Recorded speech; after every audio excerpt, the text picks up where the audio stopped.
아멘. 우리를 언제나 어디서나 지키시는 좋으신 하나님을 찬양합니다. 우리를 지키시는 그 좋으신 하나님이 이번 한 주간도 또 5월 한 달도 우리를 지키실 줄 믿습니다.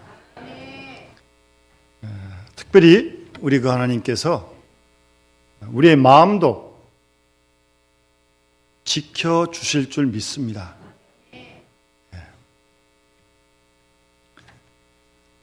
오늘 이 아침 주 앞에 나와 예배하는 우리 믿음의 식구들, 지금 이 시간 여러분의 마음이 어떠세요? 좋습니까? 감사한 일입니다. 안 좋으신 분도 몇 분 계신 것 같아요. 다 다를 테니까요. 그런데 좋은 분도 있고 안 좋으신 분도 있는데 혹 어떤 분은 내 마음이 어딨지? 혹시 그런 분도 계시지 않나 염려가 됩니다.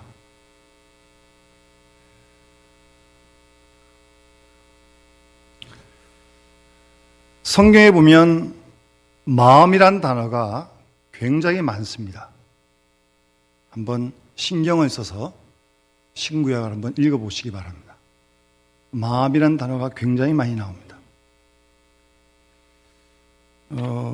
내 마음을 찢고 그런 말씀도 있고, 신명기 6장에 보면 마음을 다하고 힘을 다하고 뜻을 다하여 하나님을 사랑하라라는 말씀도 있습니다. 마음을 다해서 하나님을 사랑하라고 말씀하십니다. 그런가 하면 예수님께서 심령이 가난한 자, 심령도 마음이라고 해도 틀리지 않지 않습니까? 마음이 가난한 사람이 복이 있다라고도 말씀하셨고, 빌립보서 2장에는 그리스도의 마음을 품으라라고도 말씀하시고, 마음을 같이 하여 이런 표현도 성경에 보면 자주 나옵니다.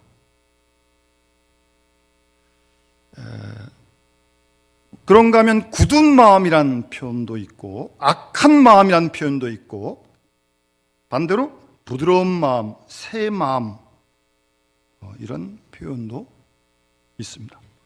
아까 불렀던 찬송가 가사에도 보면 돌 같은 내 마음 곧 녹여주어서, 그런 가사도 있어요. 마음이 있는데 돌 같은 사람도 있어요. 또 그런가 하면 내 마음이 약하여 넘어지오니, 마음이 약해서 넘어지는 사람도 있습니다. 우리도 그런 경험이 있을 것입니다.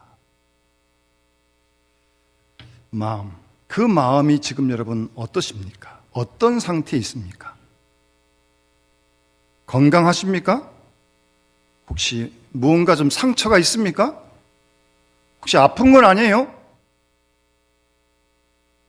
혹 더 무서운 건 내 마음이 어떤 상태에 있는지 모르시는 분은 안 계세요, 혹시?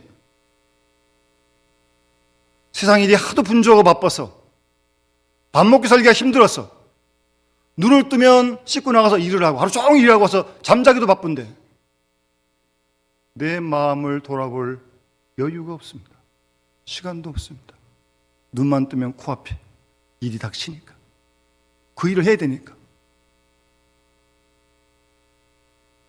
그런데 여러분, 마음을 돌아볼 여유도 없이 바쁠 이유는 없습니다. 잘 생각을 해보십시오. 제가 엊그제 어떤 신문을 보다 보니까 목사님 이름이 김요수아예요. 멋있는 이름, 김요수아. 그분이 더 멈춤이란 책을 쓰셨더라고요. 더 멈춤. 더는 영어고 멈춤은 한글입니다. 더 멈춤, 그런 책을 썼어요. 같은 내용은 이 각박한, 우리가 세상 속에 살고 있지만 그 바쁜 와중에도 모든 걸 멈추고 정말 살아계신 하나님만 온전히 바라보는 그런 마음, 그런 시간을 회복해야 된다. 하여튼 결론은 그런 겁니다. 그러지 않으면 우리가 사람답게 살 수 없다는 거죠. 뭐 일만 한다고 사람은 아니잖아요. 사람이 기계나 도구는 아니잖아요. 하여튼 그런 주제를 하여튼 다뤘더라고요. 성경에 보면 잠언 말씀에요, 17장 3절에 도가니는 은을, 풀무는 금을 연단하거니와 여호와는 우리의 마음을 연단한다, 그렇게 말씀하십니다. 하나님이 우리의 마음을 연단하신다니까요. 그런 연단을 우리가 받아야죠. 하나님이 연단하시겠다는데 안 받겠어요? 예, 하나님이 마음을 연단하시겠다. 그리고 잘 아는 말씀입니다만 잠언 4장 23절에 보시면, 그래서 무릇 지킬 만한 것보다 더욱 내 마음을 지키라고 말씀하고 있습니다. 지킬 게 많이 있어요. 그런데 맨 먼저 마음을 지키라는 겁니다. 마음을. 왜요? 생명의 근원이 이에서 나기 때문이다, 그렇게 말씀하십니다. 마음을 잘 지켜야 합니다.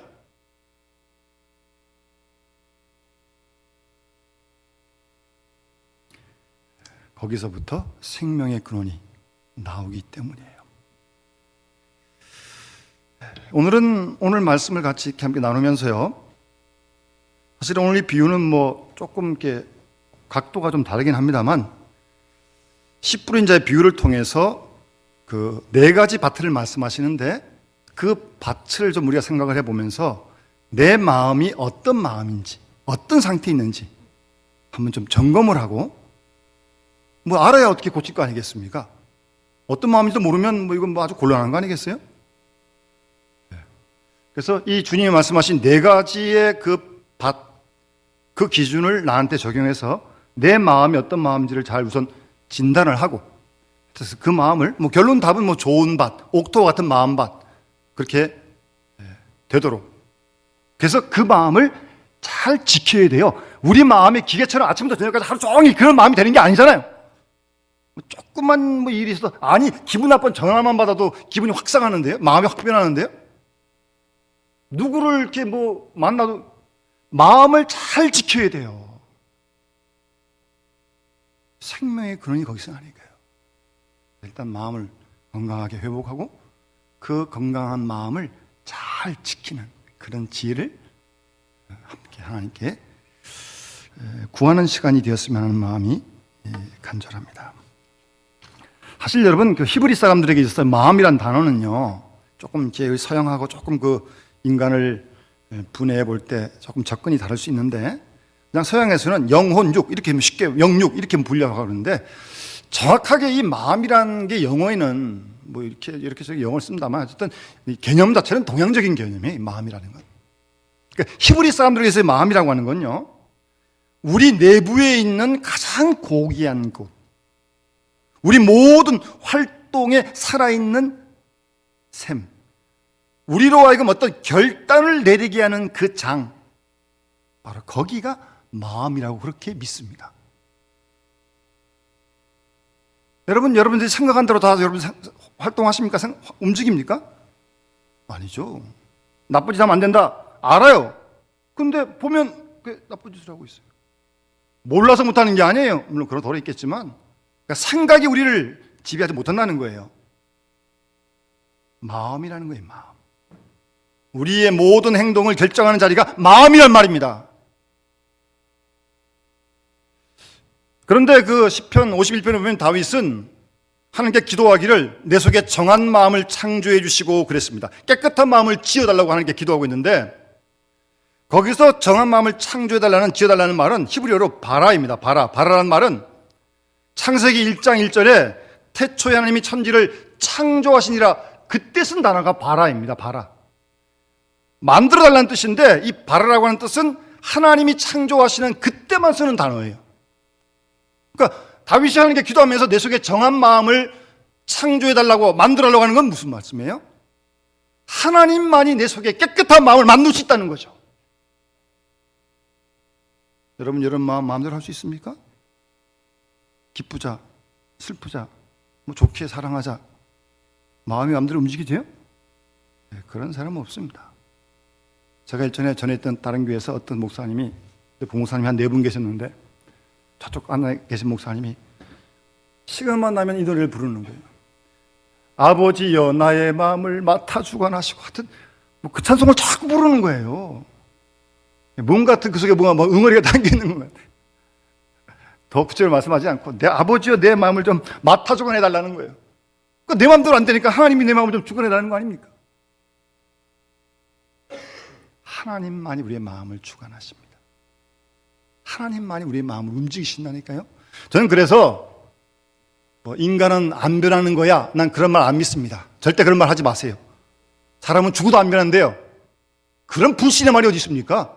하나님이 바꾸시면 바꾸는 거죠. 무슨 자기는 못 바꾸죠. 하나님이 바꾸시면 천지를 창조하는 하나님이 마음 하나 못 바꾸겠습니까? 저는 그 말을 안 믿습니다. 사람은 안 변한대요. 자기를 보니까 그런가 보죠. 안 변하지 않습니다. 하나님이 바꾸시면 누가 안 변하겠습니까? 그런 말 하지 마세요. 불신의 말이에요. 그건. 장을 지지도 않는다고요? 장 지지면 안 될지 모르겠어요. 하나님이 바꾸시면 됩니다. 그건. 하나님이 하시는 거예요. 우리 마음은 하나님이 하시는 거예요. 움직이시는 거예요. 오늘 본문에 주님께서 4가지 밭을 말씀하십니다. 농부가 씨를 뿌리는데 첫 번째 밭은 길가에 떨어진 씨앗, 두 번째 밭은 흙이 얕은 돌밭이고요. 세 번째 밭은 가시떨기에 떨어졌어요. 네 번째는 좋은 땅, 옥토입니다. 그런데 참 감사한 건 이 비유를 이어서 설명을 좀 해주셨어요. 예수님께서. 그 설명과 함께 잘 비교해 보시면서 여러분들의 마음을 진단해 보시기 바랍니다. 우선 길가와 같다고 하는 것은요, 씨앗이 떨어지는데 길가에 떨어졌어요. 그런데 4절에 보시면 새들이 와서 먹어버렸어요. 씨가 길가 그대로 나동으로 다니니까 새가 와서 쪼아 먹어본 거예요. 길가 왔다는 건 뭐예요? 여기가 아주 굳었어요. 이게 반들반들해져 가지고요, 굳었어요. 그러니까 씨가 못 들어가요. 그러니까 길가에서 그냥 왔다 갔다 하니까 새가 와서 쪼아 먹죠. 그러니 무슨 말씀을 들어도 무슨 열매가 맺히겠습니까? 못 맺힙니다. 안 맺힙니다. 길가와 같다는 말은 굳은 땅을 말하는 겁니다. 굳은 땅. 사람들이 많이 지나다녀서 닳고 다른 땅을 말하는 겁니다. 가끔 보면 이렇게 잔디밭이 크게 있는데 돌아가면 시간 걸리니까 가로질러 가잖아요. 한 사람이 가고 두 사람이 가고 세 사람이 가고 가다 보면 거기에 줄이 쫙 납니다. 달아가지고요, 줄이 딱 생겨요. 길이 원래 길 아닌데. 그와 같은 마음밭. 굳은 땅, 굳은 마음, 닫혀진 마음. 누구에게도 안 듣습니다. 하나님에게도 물론 안 듣고요. 무서운 사람들입니다. 이 사람들은 마음이 굳었어요. 꽉 닫혔어요. 완전히 닫혔어요. 들어갈 수가 없어요. 그런 마음이 있단 말입니다. 그러니까 고집스럽죠. 대단한 고집입니다. 또한 교만합니다. 진리를 받아들이지 않습니다. 자기가 다 옳습니까? 다 옳은 사람이 어디 있어요, 이 세상에? 나하고 달라도 진리가 있다면 마음을 열어야죠. 받아들여야죠. 근데 이 길가와 같은 마음은 절대 안 받아들입니다. 닫혔어요. 굳었어요. 물론 복음도 안 들어갑니다. 하나님 말씀도 안 들어가요. 어떻게 닫혔는데 사람 말은 안 듣지만 하나님 말씀 듣는다? 그렇게 안 됩니다. 사람 마음이라는 게 이렇게 자동처럼 절대 안 됩니다. 그렇게는. 그러니까 사람하고 마음이 닫힌 사람은요, 하나님하고도 열릴 수가 없습니다. 어떻게 사람하고 마음이 닫혔는데 하나님하고 열립니까? 생각은 그럴지 모르겠죠.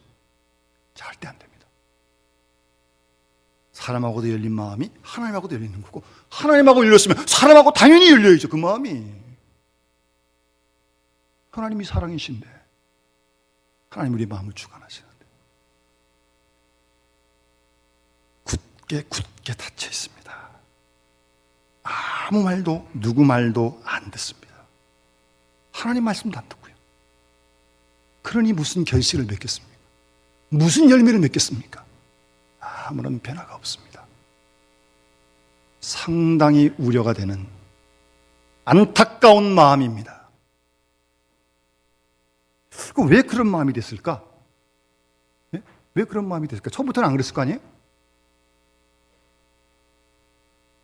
많은 경우 자신이 어떤 경험한 그것만을 믿기 때문에, 자신이 경험한 것만을 절대시하기 때문에 굳은 마음이 되는 겁니다. 자신이 이 세상의 모든 걸 다 경험하지 않았잖아요. 그런 사람이 어디 있어요?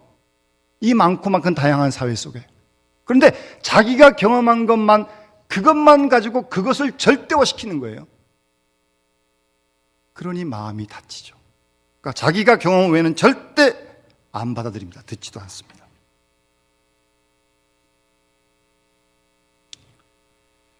자기 경험을 우상화하는 거죠. 자기 경험에만 집착하게 되는 겁니다. 그러니 여전히 고집스럽고요. 참 이거 안타까운 일입니다. 답답한 일입니다. 가끔 젊은 청년들이 이렇게 서로 사귀다가 좀 실연을 당했어요. 그리고 하는 말이, 자매가, 남자는 다, 그 다음은 제가 말씀드리지 않겠습니다. 아니, 자기가 몇 살한 남자 만나봤다고 남자가 다 나쁘다고 얘기합니까? 이 세상 모든 남자를 다 만나봤습니까, 자기가? 예? 남자를 다 한꺼번에 그냥, 그건 아니죠. 그래서는 안 되죠. 그러니까 여러분, 누가 얘기할 때 모두 다 나쁜 사람, 이런 사람 얘기하지 마십시오. 자기가 어떻게 다 만나봤다고 다 나쁜 사람이라 그럽니까? 다 만나봤어요? 통계를 해봤어요? 한 번 경험을 가지고 왜 전부를 일반화시킵니까? 상당히 위험한 생각입니다. 어떻게 자기가 경험한 걸 다 절대시해요? 거기 경험한 거 외에 딱 갇혀가지고 굳게 닫혔어요. 참 안타까운 일입니다. 정말 안타까운 일입니다. 그와 같은 마음, 길가와 같은 마음. 또 길가와 같다는 것은 자기만의 어떤 편견입니다. 편견, 선입관입니다.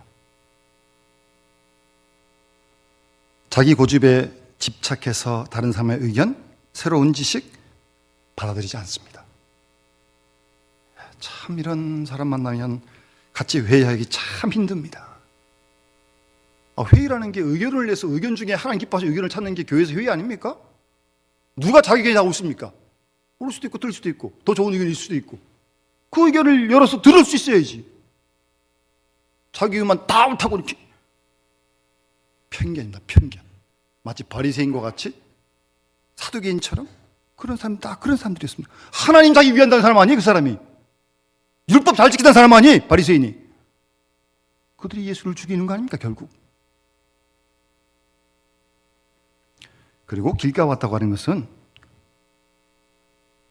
신앙생활을 계속하는 가운데 자신도 모르는 사이에 신앙이 나쁜 의미에서 형식화되고 습관화된 마음입니다. 교회 옵니다. 예배 드립니다. 근데 교회는 왔다 갔다 하지만 예배 시간에 교회 생활 속에서 아무런 감동이 없습니다. 그래도 옵니다. 그래도 갑니다. 마치 오토매틱 자동차는 말입니다. 자동은 감정이나 생각 없습니다. 그냥 왔다 갔다 갔다 왔다 하면 되는 거예요. 신앙생활이 그래서 됩니까? 시간이 감격의 시간이고 시간이 은혜의 시간이 돼야지. 왔다 갔다 갔다 왔다 하면 되겠습니까? 이게 습관화가 형식화되면 되겠습니까? 상당히 본인에게 더 큰 이건 아픔이죠. 우리 교인들이 대부분 이렇게 멀리 오시는 분도 많으신데 교회 오는데 2시간도 걸리고 그 이상도 걸리시는 분도 왔다 갔다 5시간도 걸리시는데 이 시간에 우리가 은혜를 받고 감동을 얻고 용서의 기쁨을 회복하고 지친 무거운 마음을 회복하고 그런 역사가 일어나야죠. 길가와 같이 반질반질 달아서 습관만 남아있는 겁니다. 상당히 위험합니다. 그 속에서는 구원의 역사가 일어날 수 없습니다. 그러니까 우리의 마음이 길가 같은 마음, 그 마음이 되지 않도록 계속 우리의 마음을 갈고 또 갈고 엎어야 돼요. 겨울 내내 어떤 땅을 봄에 쟁기로 어떤 갈을 갖다가 땅을 갖다가 걸어서 엎어버리듯이 굳은 마음을 엎지 않으면 큰일 납니다.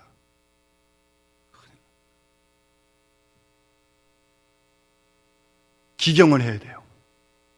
마음의 밭갈이를 해야 돼요.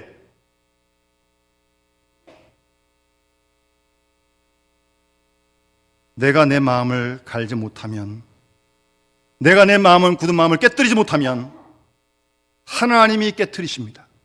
왜요? 우리를 사랑하시는 하나님이시니까. 깨뜨려야 되니까. 그 굳은 마음이 부서져야 되니까 하나님이 손을 대십니다. 두고 보십시오.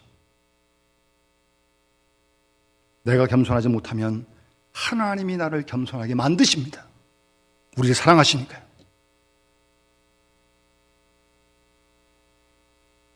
길과 같은 마음, 버려질 수밖에 없는 마음입니다. 그래서 그 마음을 하나님은 옥토 같은 마음으로 계속 갈아가실 거예요. 갈아가십니다. 우리를 사랑하시니까요. 당근으로 지측으로 말입니다. 두 번째, 주님이 말씀하신 뿌려진 씨앗의 밭은 이 흙이 얕아요. 그게 돌같이 있어요. 그 싹이 떨어져서 싹이 나는데 뿌리가 깊지 못해요. 돌 때문에. 그러니까 해가 나니까 그 싹이 뿌리가 없어서 말라버리고 말았어요. 그러니 결실이 없죠. 결실이. 떨어져서 흙이 약간 있어요. 근데 돌밭이라 뿌리를 내리지 못하는 거예요. 그래서 설명해 보면 예수님께서 해석하시기를 돌밭에 뿌렸다고 하는 것은 말씀을 듣고 즉시 기쁨으로 받되 21절에 보시면 그 속에 뿌리가 없어. 뿌리가 없어요. 뿌리가. 그러니 해가 돋고 막 이렇게 더워지니까 뿌리가 없으니까 물이 안 올라오니까 말라버리고 말아요. 결국은. 그런 돌밭과 같은 마음. 깊이가 없다는 말입니다. 깊이 뿌리를 내려야 되는데 그 뿌리 머무를 곳이 없어요. 깊이 내릴 곳이 없어요. 이렇게 나온 싹은 금방 말라버리고 만나는 겁니다. 하나님 말씀을 받아들이는데 전적으로 위탁한 가운데 받아들여야 되는데 부분적으로만 받아들이는 거예요. 부분적으로만. 예를 들면 감정적으로만 받아들여요. 은혜 받아요. 구원의 기쁨 있어요. 감격 있어요. 할렐루야 아멘 다 해요. 그런데 왜 기쁘냐 물어보면 글쎄 잘 모르겠대. 왜 기쁜지 잘 모르겠대. 그냥 좋대요. 그렇게 되면 안 돼요. 그렇게 되면 기쁨이 오래가지 못합니다. 기쁜 건 기쁜데 왜 기쁜지도 알아야죠. 또 어떤 사람은 머리로만 받아들여요. 머리로만 지적으로 그래 옳은 얘기야 좋은 얘기야 끄떡끄떡합니다. 그래 가서 가슴이 안 뜨거워지면 움직이지 못합니다. 가슴이 안 뜨거워지면 행동으로 나타나지 않아요. 그러니 안 변하죠. 다 부분적으로 받아들여야 되는데 다 부분적으로 받아들이면 깊이 있게 뿌리를 내리지 못하는 거예요. 일시적인 기쁨이 있습니다. 찰나적인 기쁨이 있어요. 그러나 그 기쁨이 지속되지 못하는 것입니다. 여러분 예수 믿어 구원받았다는 거, 죄산 받는 거 얼마나 놀라고 감사한 일입니까? 그런 기쁨과 감사 있다면 나도 내 죄를 용서받았는데 나한테 잘못한 그 사람도 용서해야 되는 거 아니에요? 나는 용서받아 좋은데 기쁜데 남 용서 못해요? 무슨 그런 마음이 있어요. 예? 기쁜데 용서받아서 그럼 남도 용서해야지 그러면. 거기에 가야죠. 거기까지.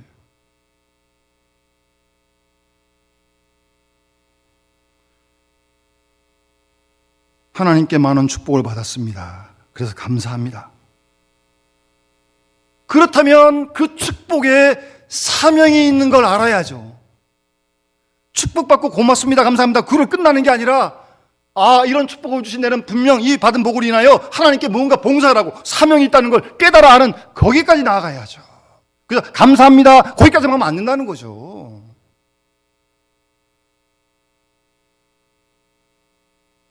그러니까 그런 축복에 대한 감사는 오래가지 못합니다. 사명의 열매로 맺지 못하는 축복은 안개처럼 쉽게 사라지고 말 것입니다. 현재적이고 찰나적이고 순간적인 기쁨만 생각하는 가벼운 그런 신앙에 있어 머물러서는 안 된다는 겁니다.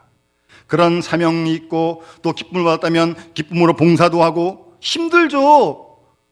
희생이 들어가는 거죠. 그거 없이 어떻게 봉사를 합니까? 요즘은 상당히 위험한 흐름이 있는데 밖에도 그렇지만 다 쉽게 모든 걸 편하게 그거 좋은데요. 신앙생활도 그렇게 하려고 그래요. 쉽게 쉽게 편하게 편하게. 2000년 기독교 역사를 보십시오. 그런 기독교 역사가 어디 있습니까? 기뻐하니까 주를 위해 봉사하고, 봉사하니까 힘들고 수고스럽고 희생이 들어가는 거죠. 손 하나 까딱 안 하면서 뭐 입으로 말면 다 하려고 그러면 뭐 누가 못합니까? 몸으로 해야죠, 몸으로.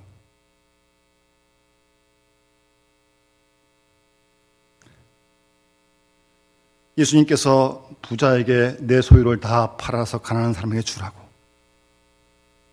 이 부자 못 팝니다. 신앙의 감격이 있어요. 그러나 못 팔아요. 그럴 용기 없어요. 은혜는 받지만 그게 얕아요, 얕아. 깊지. 뿌리를 내지 못한 거예요. 예수 그리스도를 구주로 믿었으면 내 중심에서부터 완전히 180도로 바뀌어서 그리스도 중심적인 마음과 생각이 되어야죠. 그런 신앙을 우리가 공부해야죠.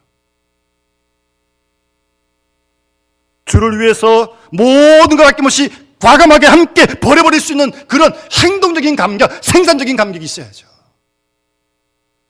그런 깊이 있는 그런 뿌리내는 신앙이 되어야 한다는 거예요. 그런 마음 말입니다. 그래서 입술로만 표현하다가 닫아버리는 그런 정도의 감격 결코 오래가지 못합니다. 돌밭 같고 깊이가 벗어 입술에다가 맴돌다가 끝나고 마는 그런 신앙. 손발이 움직이지 않습니다. 그저 그냥 가슴에서 입으로 끝나고 마는 정도의 마음. 돌밭 같고 얕고 냄비처럼 씩 끓어 넘치다가 쉽게 변하고 맙니다. 뿌리가 없어요. 뿌리가 얕아요. 그러니까 뭐 당연히 핍박 어려움이 있으면 금방 나가 떨어집니다. 그거 못 이겨요. 못 이깁니다. 뭐 조금만 시험만 있어도, 시험이야 뭐 예수님도 시험 받으시는데 뭐 시험이야 언제 어디서 있는 거 아니에요? 교회도 있습니다. 시험이라는 게. 여기 천국 아니에요. 천국의 모형이지.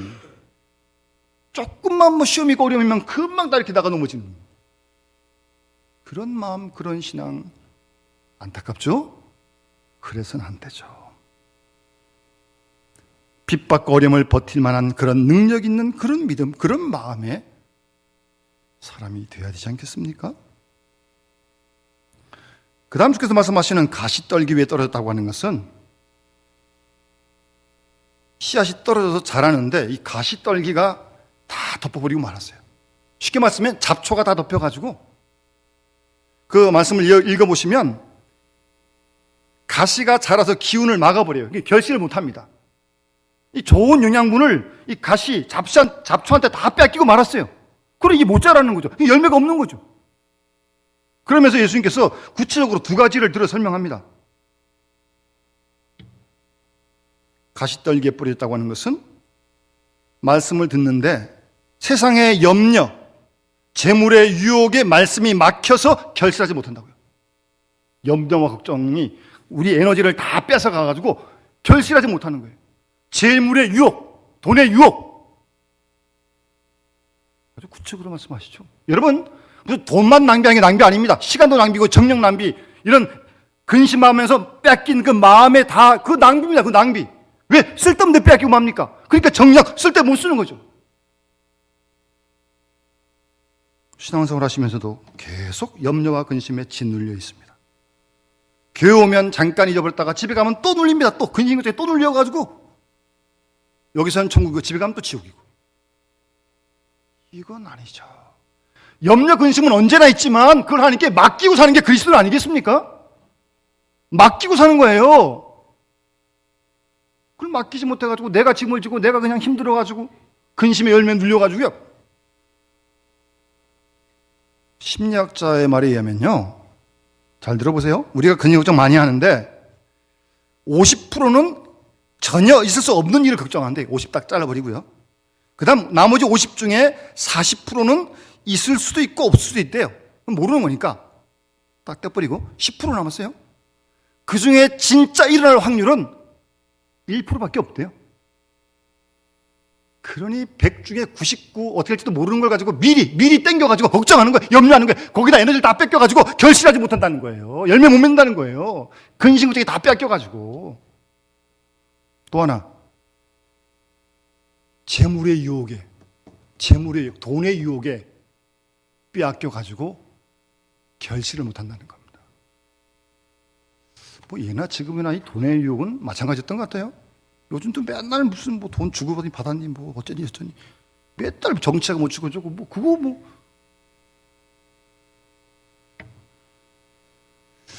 그러니까 이 말씀의 중요한 뜻은요, 동기가 순수하지 못하다는 겁니다. 동기가. 처음 예수 믿을 때는 구원받은 기쁨으로 그렇게 시작했는데 거기까지 좋았는데 가다 보니까 자꾸 이 동기가 변질돼요. 명예도 좋아하고 칭찬도 좋아하고 안 알아준다고 또 뭐 이렇게 해서 자꾸 이러면서 이 동기가 변해요. 동기가 자꾸 변질되어지는 거예요. 그건 아니지 않습니까? 그러니까 결실이 없다는 게, 열매를 못 맺는다니까요. 거기 다 빼앗기고 마니까. 사실 이런 그 유혹이라는 걸 따지고 보면 결국 내 속에서 일어나는 거예요. 내 속에서. 예? 내 속에서 일어나는 거 아닙니까 다? 그리고 야고보서 1장 14절에 보면 각 사람이 시험을 받는 것은 자기 욕심에 끌려 미혹됨이니 욕심이 잉태한 즉 죄를 낳고 죄가 장성한 즉 사랑을 낳느니라, 사망을 낳느니라, 그렇게 말씀하십니다. 내 속에서부터 어떤 이런 욕심이 시작이라는 겁니다. 자, 자신을 돌아봐야 돼요. 내 동기, 내 마음의 어떤 원함, 잘 이걸 좀 말씀 앞에 비춰봐서 이게 하나님 기뻐하시는지 아닌지를 잘 분별해야죠. 뭐 나온 대로 막 하면 되겠습니까 이게? 조심해야죠. 또 돌아보고 또 기도해보고 말씀 앞에 비십시오.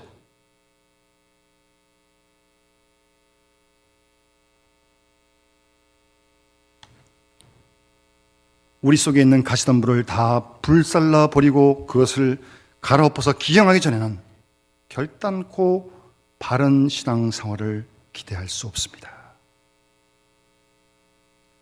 마지막 주께서 말씀하시는 좋은 땅, 옥토, 부드럽습니다.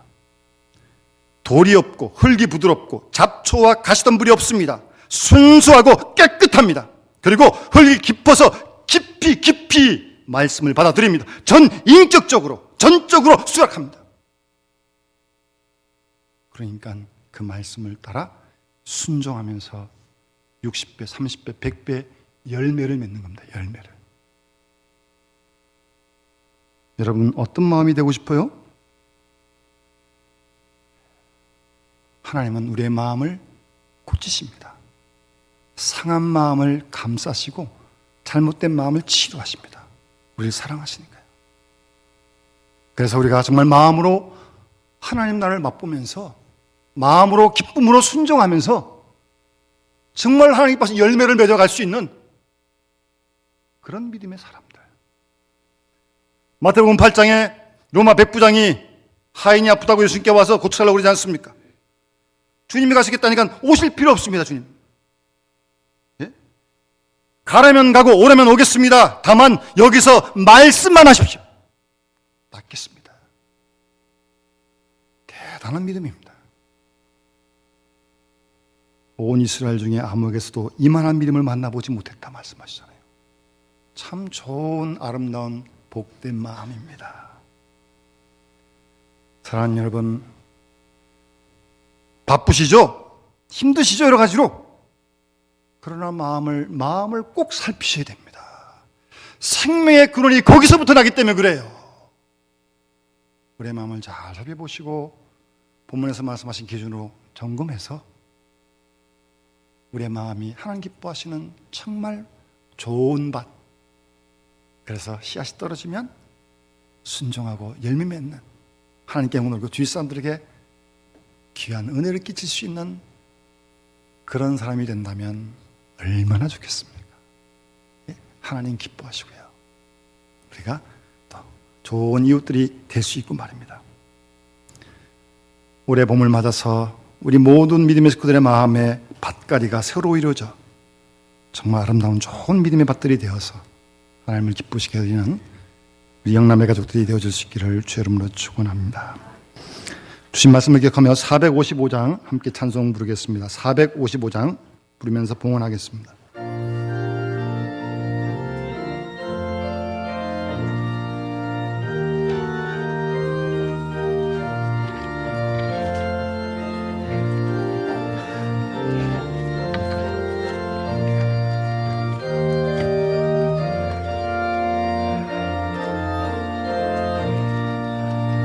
주님의 마음을 본받는 자, 그 맘에 평강이 찾아오면 험악한 세상을 이기리니 하늘로부터 임함이로다. 주님의 마음 본받아 살면서 그 거룩하심 나도 이루리.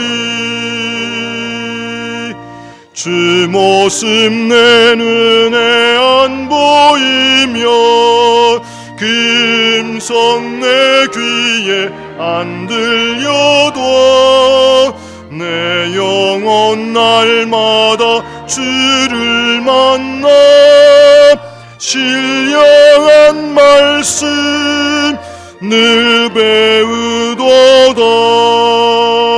주님의 마음 본받아 살면서 그